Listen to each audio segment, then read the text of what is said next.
Okay. Okay.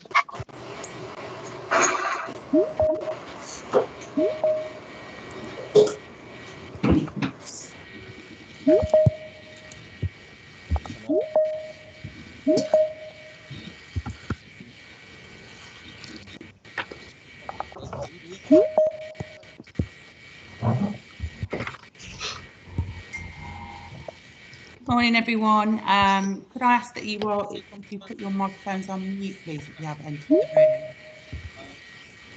That'd be great. We'll be starting shortly.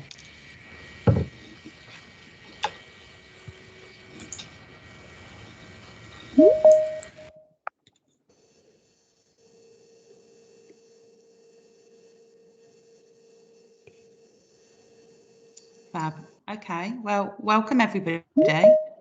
Thank you for coming along to the West Midlands Skills Recovery webinar. There will be a few people probably coming in throughout the session, so the girls will entrance those.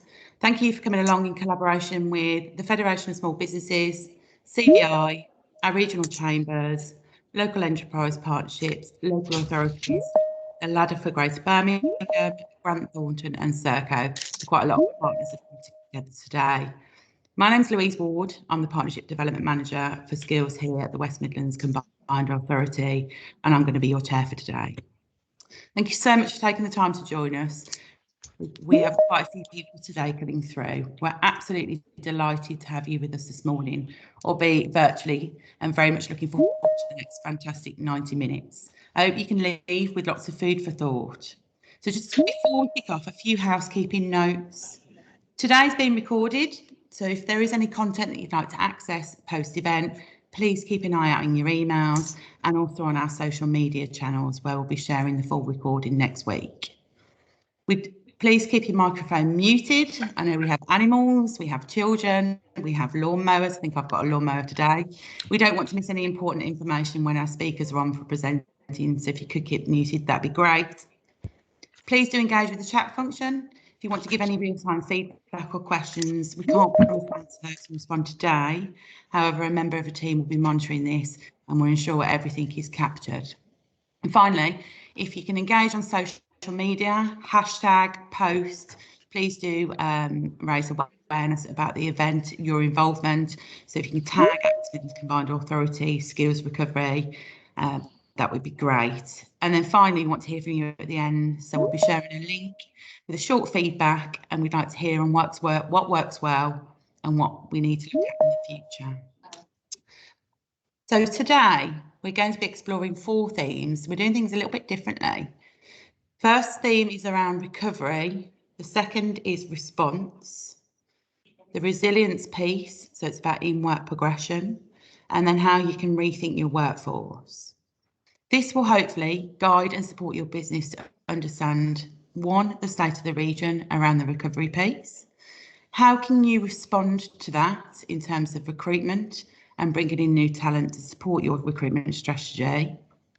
Thirdly, it's around succession planning, perhaps to support with an aging skilled workforce, potentially to reskill and retain your workforce, and helping you explore medium and long-term workforce planning. So there's quite a lot today to get out.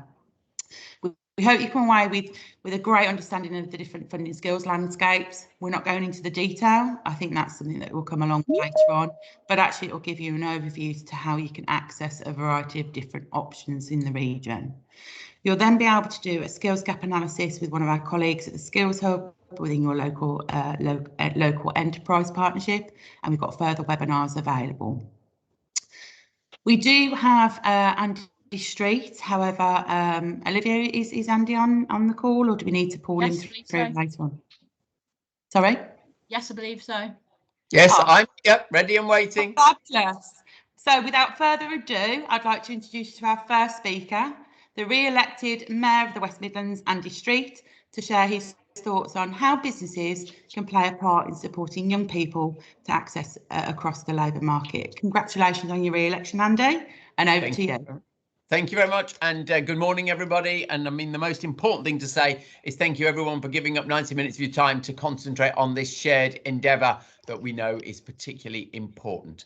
I've been given a very little bit of time. The main acts are the main speakers who know their subject matters particularly later on. So you're going to hear, first of all, from Claire Hatton from the Combined Authorities Skilled team, who'll go into a lot more detail than me. But then some of the people who are particularly in the front line of addressing this, including, of course, hearing from Richard from DWP, particularly about the Kickstart scheme. So let me just be the sort of warm-up act for you, if I can, really. And the place to start is obviously what has happened to the labour market. And you will all, running your own businesses, in a sense, probably be small examples of this big picture story. So pre-pandemic, of course, we still had challenges in our labour market, finding opportunities for young people, but essentially all the indicators were pointing the right way. 97,000 jobs in 3 years, as I always said. But what we have found is that actually over the pandemic, we've had a horrible sideswipe.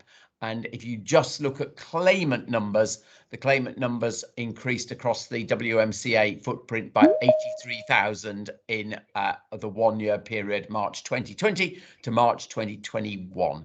And you'll either know people or will indeed have had to lose people yourself, reflecting that number.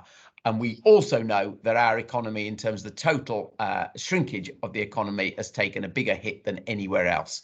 It was all predicted by the clever economists because of the sectoral makeup of the economy, but it doesn't mean it's any less damaging to us. And it means we've got one hell of a collaborative effort to pull back from that.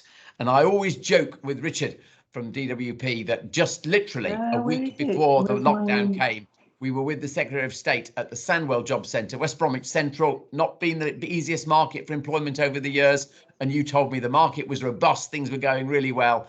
And a few weeks on, we were in a very different position. But the reason I draw that out is it proves that we can do it. And we've got to obviously think about how we are going to do it. And the purpose of today is really to work together. The thing I want to stress over above all else, I or the DWP or the skills team here do not have all the answers. We want to listen to you. It's supposed to be a dialogue. So please come forward with what you think from your employer point of view would best work. Now then, in terms of the approach to this, I said 83,000 was the increase in the total claimant number. The increase in youth claimant is probably even more instructive. I know Claire will give you much more detail than me on this, but that number has gone up by 21,000 to 42,000. So literally, as you can all hear from those numbers, a doubling of the number in just 12 months. The encouraging thing is that both for the total claimants and indeed youth claimants, we have in the last 2 months begun to see an improvement, a reduction in those numbers. To give you the figure, because you'll get a sort of scale of what's happening, 83,000 increase, 7,000 decrease in the last 2 months. So we have got the beginnings of a green shoot. And this is why the timing of today is all important, because it's basically as the market begins to improve, as the COVID restrictions are lifted, what more have we got to do working together? The big picture, I've given a commitment to 100,000 new jobs over 2 years. That's my manifesto commitment. And some of that will definitely happen, because some of it is about taking advantage of the big wins that we achieved in recent years, the jobs in HS2, for example, the jobs in the Commonwealth Games. Some of it is around getting those sectors that were doing really well before the pandemic to bounce back. Best example of that would be housing, of course. Construction was growing actually the fastest of all sectors in the West Midlands. So all the work we're doing to get that sector back up and running and get people trained for that sector is critical. But it's also, of course, about looking at the new sectors of growth. And you might have seen a sort of story from the Growth Company earlier this week, actually, that the sector that is growing fastest in the West Midlands now is the clean growth sector. So the jobs in the green economy as we come out of it, and areas like the electrification of our automotive industry, really important there. What we're also looking at in our plan for jobs is, of course, a plan for retraining. And I suspect this is where there'll be a lot of conversations today. And the job of the CA here is, in a sense, to try to be the match, the bridge between the businesses and indeed public sector organisations that are creating jobs and that pool of talent. So what we really want to hear today is what more can we be doing to create the right programmes with our colleges? What more can we be doing directly with the private sector, with big organisations like the health sector, to be creating those right training opportunities? And of course, one of the things we have to do is use the public money that we've got, whether it be through the adult education budget or some direct funding from DWP and DFE, to put on those programmes that help people make the bridge. We're not responsible for the funding of this, but the biggest example of that at the moment is, of course, Kickstart. And there will be, during the course of the morning, I know, a pretty blunt appeal to all of you to consider whether you can be part of the Kickstart generation, because it is obviously a huge government commitment, and the funding is there, complete funding is there from government. So we need to look at how we can make the most of those opportunities for you.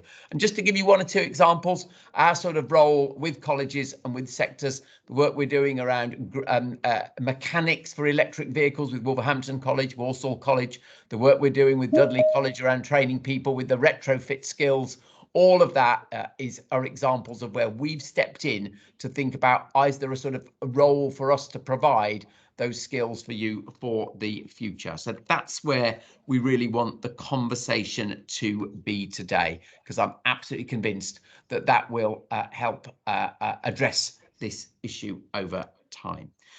So I think, in a sense, Louise, that's all I wanted to say, because it sort of sets the tone. But actually, the detail here is, what are the growth areas? Where are the opportunities that you're seeing and you would like with the different organisations, whether it be us, colleges, DWP, apprenticeship providers, private providers, where you actually see the need for that provision to come through, because we want to shape that and respond to you. That's basically the principle of the webinar. So that's all I wanted to say to kick it off. Hopefully that's very clear. Thanks, Andy. Brilliant. Yeah, and I think it's a great opportunity really for employers to understand the plethora of different funding opportunities there are available. And I think it can be quite confusing for the marketplace. So hopefully today everybody will get an idea of the type of opportunities available. So thank you for coming on. No trouble at all. So, I'll leave it with you. Yeah. Thank you. Thanks, Andy. We're now moving on to our first session as part of the recovery. So there will be a short video from Casey Bailey and our next speaker, Claire Hatton, who is the Head of Skills Delivery at the West Midlands Combined Authority. Thank you.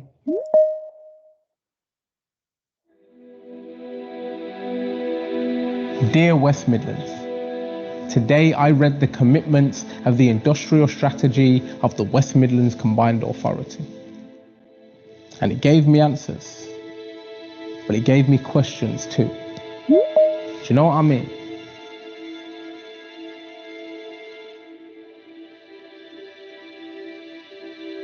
Does it mean that we will grow more oaks from our acorns, and that even the ones that land in the shade can grow into the light? We've always seen the importance of our oaks, but we can't neglect their origin.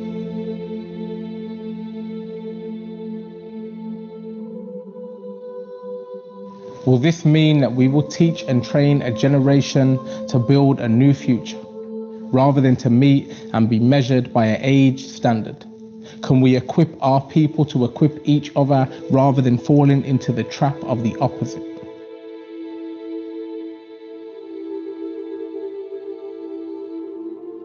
Is this region going to tread old turf or plan new paths?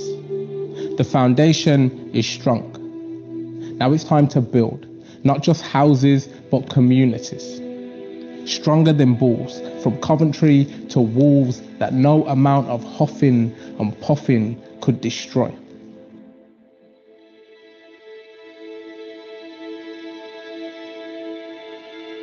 Can the home of the Peaky Blinders and Citizen Khan become a stage, like the Belgrade, the Rep, and the Grand?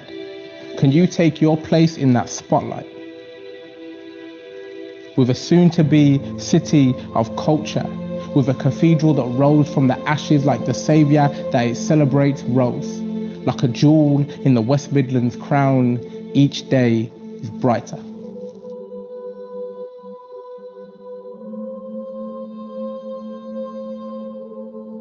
HS2 is not a final destination, it's a new beginning.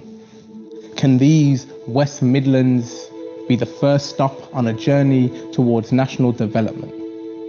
Can the minds and hands of the children who can see the tracks from their bedroom window build a route to a new future?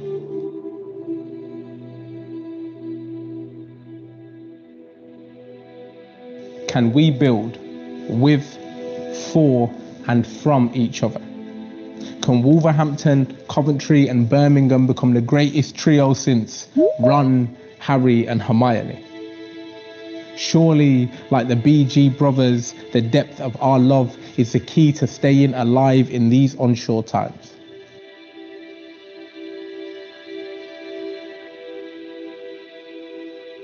Could it be that in a place where the makers have always made, not everything should change, but these hands and their trades will ensure nothing is the same? How do you build tomorrow anyway? With a strong team, one piece at a time, and everyone working for the same outcome.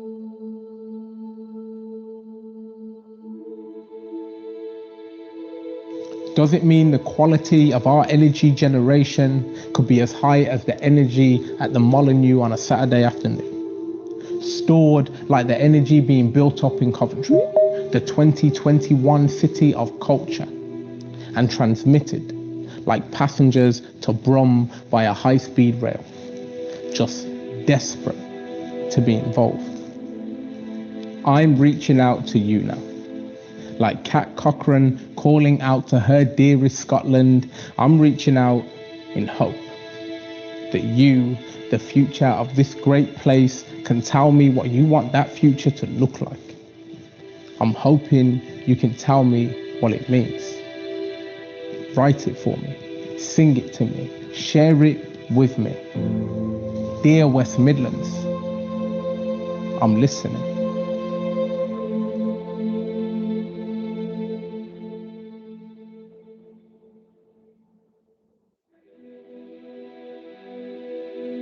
Dear West Midlands, today I read the...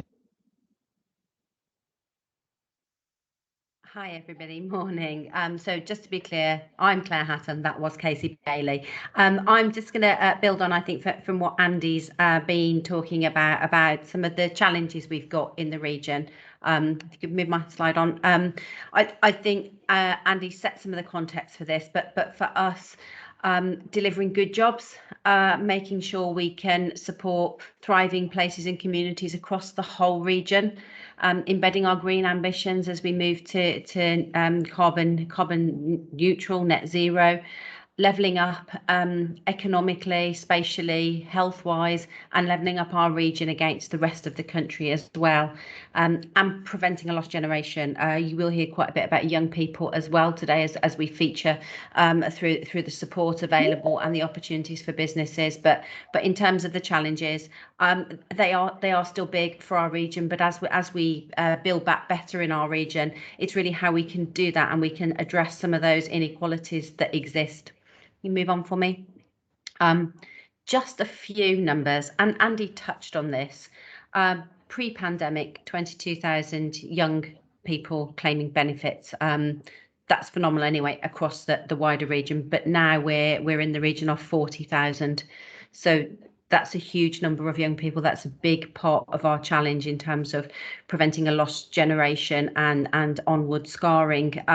So really how we can use some of the schemes that government have put in place that can support young people and equally support employers.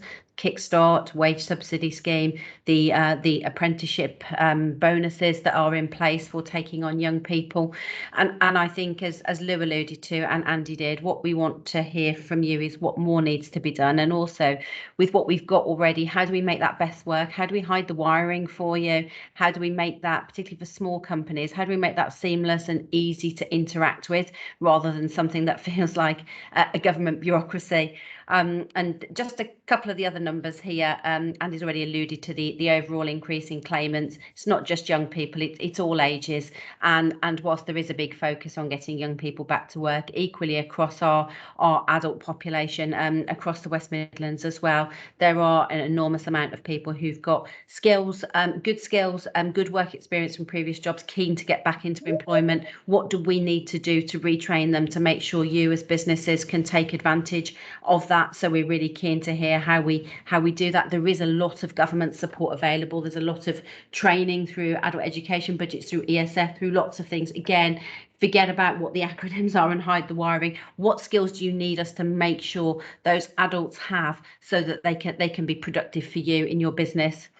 And then just as we're doing this, a couple of the bigger challenges for us in the region.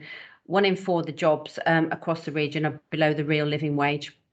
So still a lot of people living in poverty, on borderline poverty, and how do we make sure we can build back our communities as well as building back our economy? So for us, always that dual challenge of how we support businesses, but equally how we support residences and place.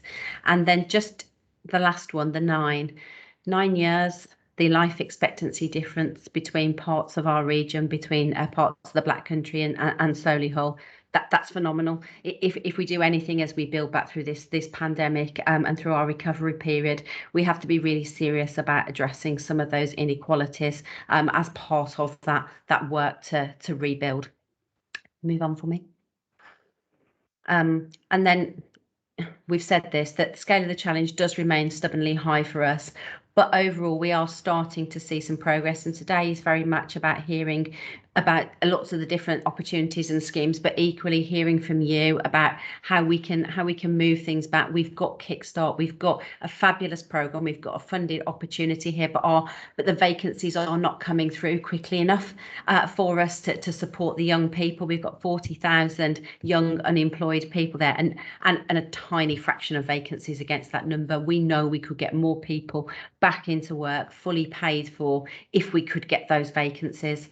The same with apprenticeships. We know young people want apprenticeships. We know they love apprenticeships as a development opportunity, but the starts are so down. The opportunities for young people have really been down. How do we create more of those opportunities, either straight into apprenticeships or once they finish their Kickstart with you? How do we get people on that so they've got a planned development programme and become a really great member of the workforce? So lots and lots of challenges for us in the region, and today is about hearing from you about how we can make all of that work for you as businesses, how we hide the wiring, how we join the dots, lots of other phrases we could use like that, but in reality, how do we do that? We're at a moment where you've got all of the key partners on today, all of the major funders, everybody who holds those pots, if you like. We need to hear from you today about how we need to do that better and how we need to make those products things that you can really engage with and take advantage from in your businesses. Thanks, Luke. Thank you, Claire. And I think some real awakening facts really about the region, and looking forward really to hearing more about the breakout sessions later. So thank you. So we're now moving on to our response section. First up, you'll be hearing about from Angela Hoyle. She is the Employment Growth Manager at Wolverhampton Council. She'll be talking about everything in terms of recruitment and the options to recruit different talent into your business. Angela, over to you. Hello, morning everyone. Thank you for the opportunity to speak, Louise. Next slide, please. So the role of the local authorities across the region is very important, as Andy had said. It's that shared endeavour of how we can communicate and partner with businesses and organisations to make sure that we offer an inclusive recruitment service as you come out of the pandemic and how your business recovers. So our priorities are to support your business growth, but to make sure that we remain an inclusive economy with well-skilled people who are available to support your business and support your business growth. So the role of the local authorities are, we are here, we are part of the partnership working regionally, and we're here to offer impartial advice on your recruitment services. So in terms of delivery, stage 1, we want to get to know you. We want to understand your business. We want to understand your business needs and recruitment. And the good thing about this is this consultancy service across all the local authorities is a fully funded opportunity. It's about how we will source new talent for you, promote your vacancies, help you with your JD, and help you take that end-to-end process for your recruitment service. In stage 2, again, it's building that business relationship with you, whether you've got 1, 5, 6 vacancies. We want to talk to you and design recruitment solutions bespoke to your business needs. So that's very much around, explaining that. We've talked about a roadmap. We'll be your sat-nav. We'll guide you through the variety of products and services and partnerships that will help you meet your current and future workforce needs. Stage 3, with supply. So we want to talk about inclusive employment.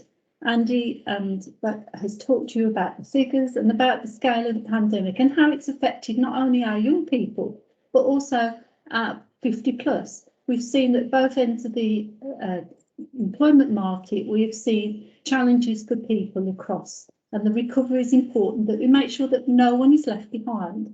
So we want to make sure that we're introducing you to new talent pools. We want to introduce you to fantastic young people with all the schemes that are going on. We want to introduce you to our ex-forces. We want to introduce you to people who've been made at risk of redundancy, people who've maybe got additional challenges or they might need extra support, but make sure that we've got the solutions for you for most your immediate needs and also your future workforce needs. There's a rich talent pool of people out there just wanting the opportunity, and with the skills offer we have across the region, will be exactly right, and diversify your workforce and make sure that, as I say, no one is left behind. Stage 4, delivery. What will we offer? So in Wolverhampton and across all of the region, we will offer a one account manager offer. You will be given a nominated person who will work with you, a specialist in your sector, who will support your recruitment process and make sure that we are working with partners, and that collaboration is key. That relighting our economy can't happen with one partner alone, and this is why as the combined authority are showcasing the opportunities for you, your business, of whatever size, whatever sector, to take part in what is most exciting time for our region as we grow and emerge from the pandemic, and together we can be much stronger and make sure that we are delivering an inclusive option for all our residents.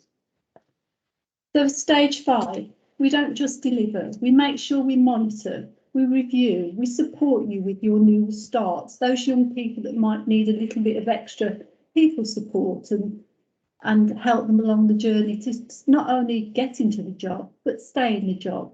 And then, as colleagues further down this presentation will talk to you about, making sure that your workforce is ready for the new employment opportunities and growth in your business, looking at the green skills, looking at the digital, and making sure that we've got a workforce that is well skilled, well trained, and well prepared for the challenges and indeed the opportunities that the future will bring. It's an exciting time across the region. We've heard around all the opportunities evolving supply chains. We need new talent.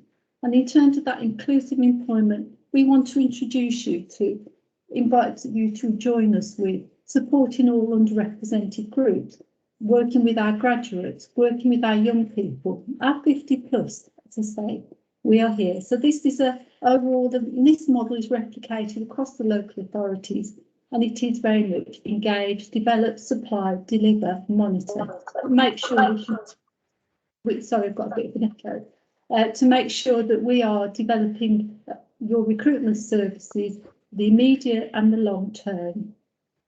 So within Wolverhampton, there's a scheme called Walls at Work. We have over 6,000 employers, 600 employers, sorry, 6,000 people into work. So again, get in touch with us, get in touch with your local authority, and let us see how we can be part of that solution that will help you achieve securing the right people for your business planning for now and for the future. Thank you very much. Move on to the next slide.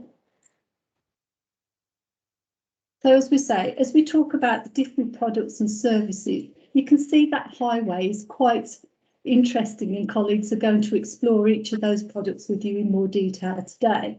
But it is certainly a roadmap. We've got kickstart, swaps, traineeships, and that language might seem a little bit challenging and confusing, but that is the role that us as partners can support you with. We will be your sat nav. We will guide you into those programs and help you understand what is right for your business, not just for now, but for the future, and introduce you to fantastic new talent who will enrich your business and help you take your business into the next exciting stages of delivery. Thank you for your time. Thank you, Angela. We are now moving on to Richard Smith, who's the Group Partnership Manager at the Department for Work and Pensions. Richard will be giving us a brief overview of a recruitment model, utilising routes to support individuals through a progression pathway from unemployment to employment. Whenever you're ready, Richard. Thank you, Lou. Good morning, everybody, and thanks very much for taking your time out of, no doubt, your very busy days to join this call. So as Lou said, my name's Richard Smith. I'm the West Midlands Group Partnership Manager for DWP. What I'm going to try and do in the brief time I have this morning is to give you a potential route to employment that you as an employer may want to go down. I think it's fair to say, and just pick up on what Claire and Andy said there a little bit earlier, we really are now into the art of the possible with this. And from a DWP and combined authority perspective, we really do want to try and hide some of the wiring around you. So I don't want you to think that you need to understand every single programme that we've got to offer. That's our responsibility to find the right recruitment solution for you. And I'm just going to give you a taster of that this morning. So I think it's important that as we unwind from the pandemic, our joined up work is going to be really critical in addressing the issues around skills and vacancy filling. And as employers across the West Midlands, your support is absolutely critical to us meeting those aspirations. I won't regurgitate the figures that Claire mentioned this morning, but I think it's worth pointing out, particularly around youth unemployment. 18 to 24-year-olds in the West Midlands, the unemployment rate is around 13.8% compared to a rate of just under 6% for all working people. And that's the second highest youth unemployment rate in the UK behind London. The other important thing, I think, from a DWP perspective, you need to be aware of is that from April the 12th, in line with the government roadmap, we began to bring customers back into our offices. And from the beginning of June, all young people in Universal Credit are receiving their interventions once again on a face-to-face basis. Now, that's really important because the Kickstart scheme is undoubtedly the biggest job creation programme this country has ever seen. And there's two big challenges for us, getting people engaged again following the COVID pandemic and filling jobs and bringing in those jobs from you as employers. So across the West Midlands, we're now able to see 30,000 people on face-to-face interventions every working day and Saturdays. And driving up engagement with our customers is absolutely one of our main priorities in making this happen and in preparing young people for the jobs that have been created with Kickstart. So the Kickstart scheme then, the aim is to improve the employability and the chances of sustained employment for those at risk of long-term unemployment for the 16 to 24-year-old age group. So it provides fully funded placements to employers, lasts for 6 months, supports the creation of new jobs that otherwise might not exist. There's a £1,500 upfront payment for setup costs, and that's to provide skills and employability support. And you can enter into an arrangement directly with DWP or through one of the many gateways across the West Midlands who can support your application. All that we ask here is for your help in making these young people more employable, either for you at the end of the placement or to make their next move into the world of work a much easier one. There's no compulsion for an employer to retain the young person, but clearly what we'd like to do is to make that happen wherever we possibly can, because it's good for you as an employer and it's good for the West Midlands economy. We have something like 12,000 jobs agreed for West Midlands on Kickstart for the life of the programme. Andy mentioned right at the beginning of the call the blunt message. The blunt message is we need your vacancies because we have a combined authority target of 20,000 people placed into work on Kickstart during the life of it. To date, we filled just over 3,000. So that blunt message today really is about we need your jobs. We want to work with you. come and talk to us about how you can make that a reality. But what I also want to talk about is the route to filling those jobs, because that can be supported as well. DWP, working in conjunction with Combined Authority and colleges and other contracted training providers, our sector-based work academies, or SWAPs, have been operating successfully now for some years, and are used to prepare someone for an interview with an employer in a particular sector.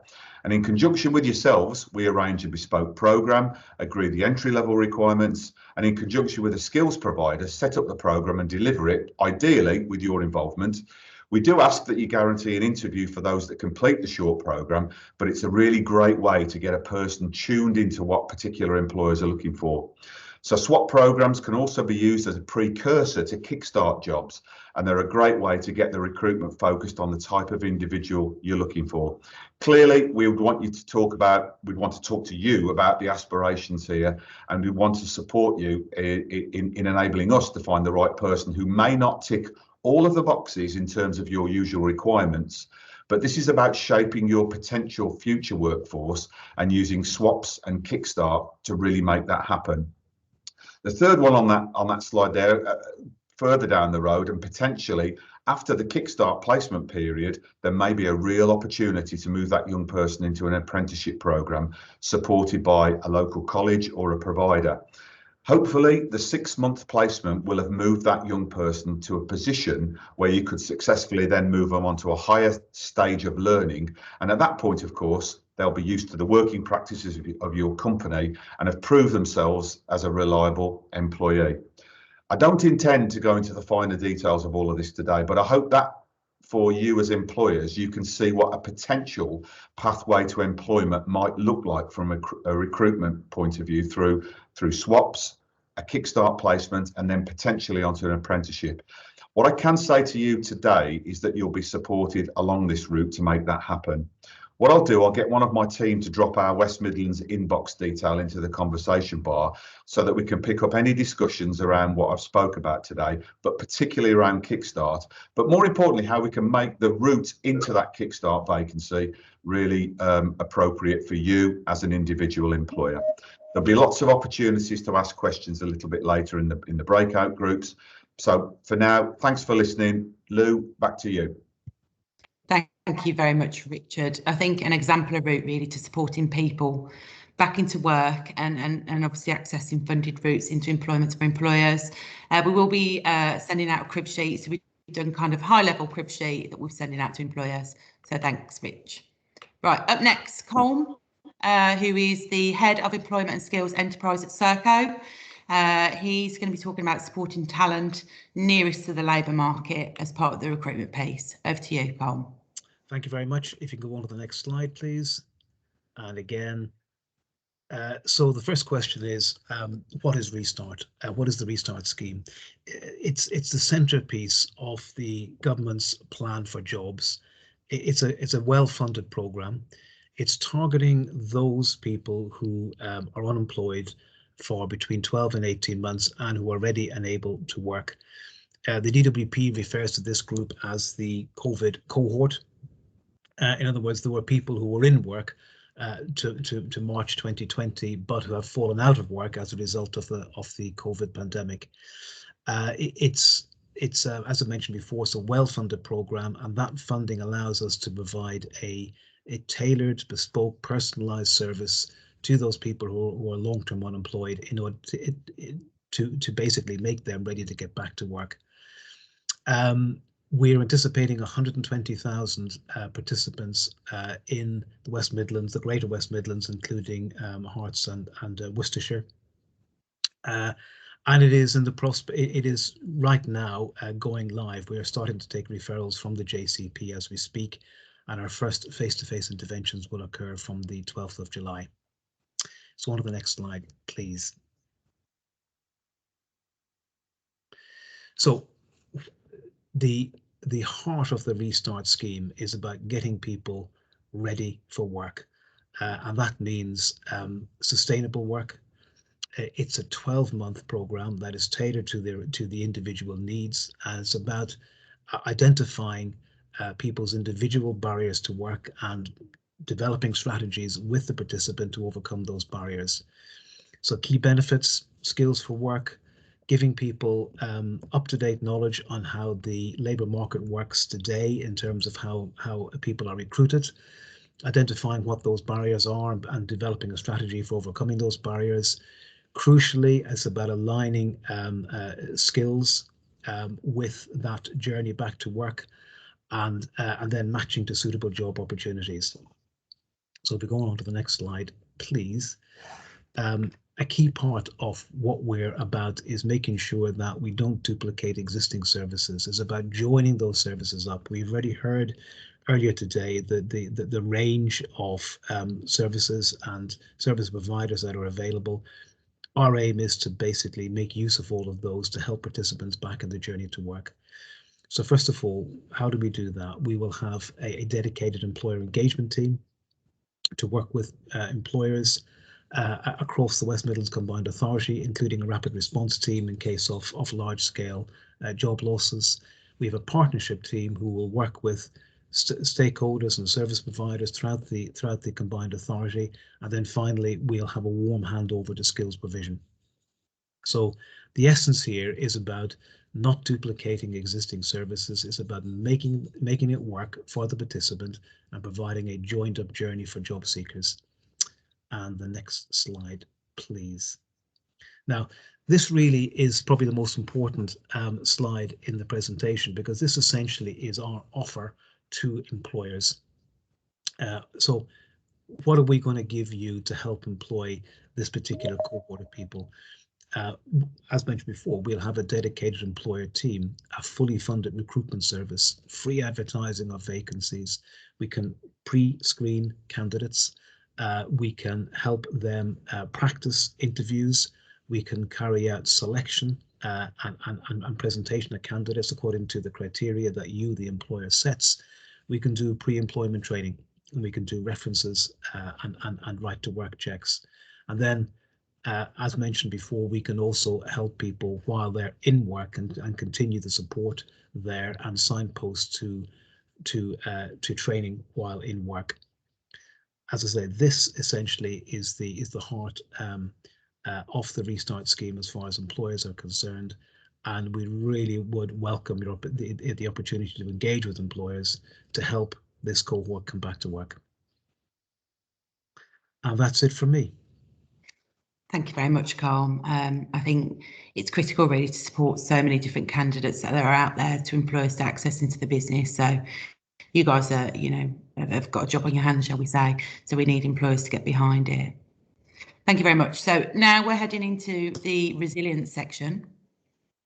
This is about how do you retain staff by reskilling and levelling up to stand out from perhaps your competitors within your industry.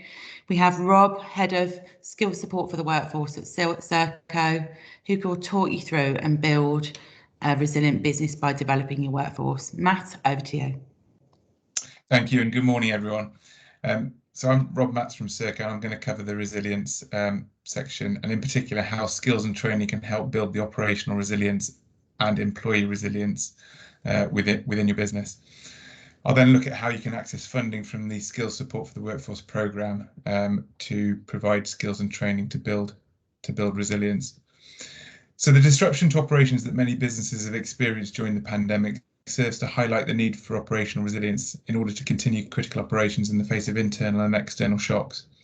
This can be achieved by protecting key resources so that businesses are prepared to withstand disruption rather than being caught off guard. Resources can include people, premises, technology, data, supply chains. We're going to focus on people given the subject of today's event. A business impact analysis asks what skills are required to undertake the key critical activities. Once identified, organisations can identify the actions they can take to mitigate against the loss of these key skills in order to develop their business continuity strategy. For example, redeployment of staff could mitigate against the loss of key personnel. So by conducting an inventory of staff skills not utilised within their existing roles and developing processes to allow staff to undertake roles with which they're unfamiliar, staff could be redeployed to cover critical activities when required. Likewise, succession planning at all levels, but particularly for key roles and skill sets, helps to protect against the unexpected loss of staff. So skills and training can support these actions and help to build operational resilience. So for example, to support the redeployment of staff to cover critical activities, vocational training and qualifications can help give individuals the skills to take on new activities, which could mitigate against the loss of staff. Likewise, leadership and management training could help with succession planning for team leaders and leaders at different levels within the organisation. If you go to the next slide, please. Whilst operational resilience is important, resilient businesses need resilient employees to adapt and deal with unexpected challenges, and that requires personal resilience. And company leaders have a role to play in building those capabilities by developing and nurturing their employees. A recent study of employee engagement has shown that employees who were satisfied with their employer's pandemic response believed their company was putting people first. What's more, the study also reported that those employees who fully trusted their organisation's leadership demonstrated the highest levels of resilience. So why develop your staff to build their personal resilience? Well, not only can this help the organisation deal with challenges, but there's a direct link between employee resilience and the organisation's bottom line. Because resilient employees can deal with workplace stress and challenges and are more productive. And again, skills and training can help build that personal resilience with your employees. For example, mental health at work training, or through digital skills to help employees adapt to new technologies, or leadership and management training to help individuals adapt to change and volatility, or to lead remote teams, and through education and training qualifications to give people the skills to deliver in-house training to facilitate cross-skilling. So through this skills support for the workforce programme, which Serco delivers across the West Midlands, and this is financed by the Education and Skills Funding Agency and the European Social Fund, businesses can access funding to train their employees at no cost to them. The funding is available, as I said, across the West Midlands and is focused on supporting small and medium businesses up to 250 staff. An initial company training needs analysis with one of our delivery partners will help to identify your training needs, and once a company training plan has been developed, eligible individuals from the workforce can access the support and training as shown on this slide. This includes an initial assessment and advice and guidance to identify relevant courses that will help the individual to meet their development needs and meet your company training needs. And that leads to the creation of a learning plan. That will be followed by induction, training and support with the aim of supporting individuals to progress within their career or to progress their learning onto another qualification or onto an apprenticeship. If you'd like to find more about the funding available through the Skills Support for the Workforce Programme, the contact details will be available on these slides. If you just go to the next slide, please.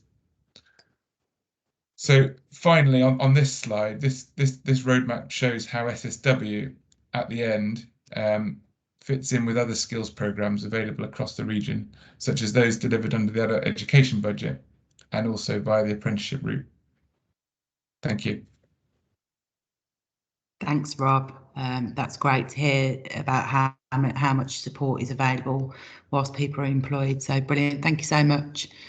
Finally, before we have a short break, we have the rethink part of our session, and this will be covered by, last but no means least, Stuart Brown, Service Delivery Manager at Grant Thornton, who will be talking about planning for growth, post-COVID recovery, and how more than ever it's important to invest in training. Stuart? Thank you, Lou, and good morning, everyone. Before I begin, I just wanted to mention that after the break, I'll be hosting Breakout Room 4 along with Helen Newman from Birmingham LEP, and we will be looking at the various funding opportunities available for your skills agenda. And we'll also be discussing in a lot more detail how to align your skills agendas to your growth strategy. But yeah, I just wanted to take a few minutes now to touch upon why it is so important to align your skills agenda with your growth strategy. And I've put some statistics up on the slide there. If you could have that one, thank you, Lou. And but every piece of research that I've ever seen on this topic shows that there's a direct correlation between investing in skills, greater performance and increased growth.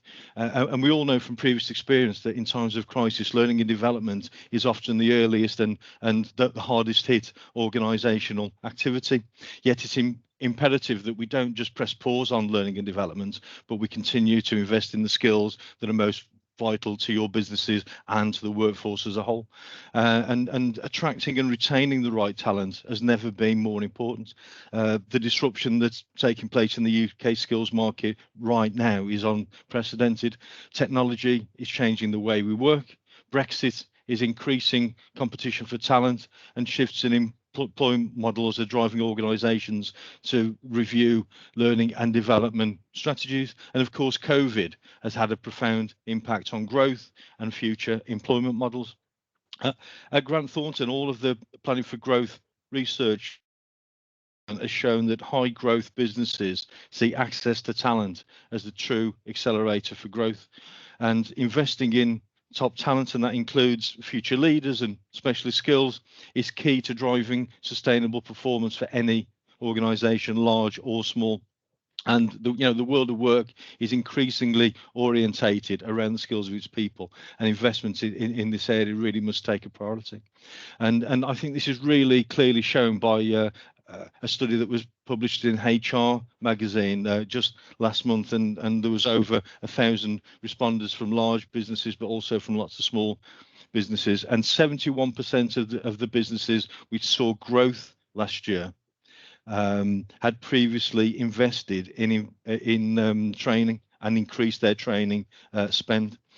Yet conversely, among businesses that saw a decline during 2020, 61% said that they had no training strategy at all.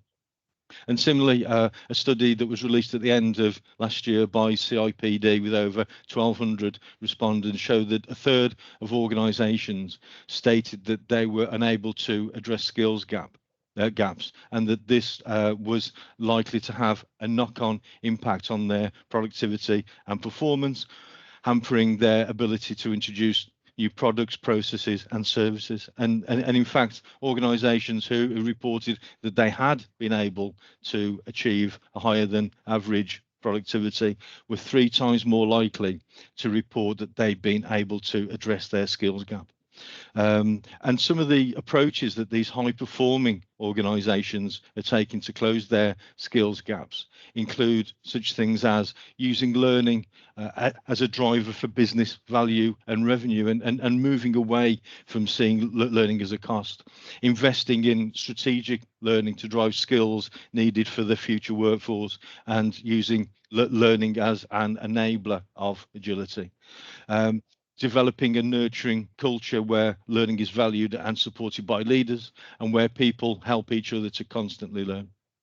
And that goes together as well with integrating learning into a flow of work and performance, where people learn as they work and work as they learn. Could I have the next slide, please? So I think it's clear that businesses that will remain competitive in our recovering economy will be those that embrace a strategic approach to the development of skills. And this strategic approach requires aligning an organisation's skills agenda directly to their growth strategy.